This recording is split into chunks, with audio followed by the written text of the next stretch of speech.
கஷ்டப்படுது. கட்டையில போடுவேன், கை கொடுக்க கூடாது. அவன் ஆல்ரெடி கட்டையில போனவன் தானா? எது டெட் பாடியா? பின்ன என்ன ஜிம்பாடியா? இப்படியே போனா வேலைக்கு ஆகாது. ஏதாவது கம்பி எடுத்து டயர்ல குத்து, பஞ்சர் ஆயிடும். அப்படியே தூக்கி கொண்டு போயிடலாம். டேய் சொட்ட, சூப்பர் ஐடியா. ஏதாச்சும் ஷார்ப்பா ஒரு கம்மி நேரம் டக்குன்னு. இதா கம்பி, இதை எடுத்து குத்து. என்ன சின்னதா இருக்குன்னு பாக்குறியா? இதை வச்சு நான் எவ்வளவு வேலை பார்த்திருக்கேன் தெரியுமா? என்ன பார்த்திருப்ப? ஜாக்கெட் பிரிச்சிருப்ப, பாவம் நட கொடுத்திருப்ப. இதை வச்சு அப்புறம் டயரை குத்த முடியும்.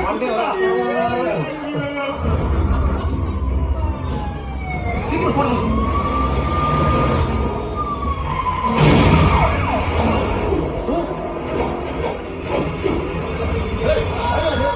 உருட்டு வண்டி முன்னாடி போய் தொங்குறான்டா. டேய் இப்ப உருண்டை மட்டும் உயிரா போக போகுது. ஏற்கனவே சத்தவன் தானே. அந்த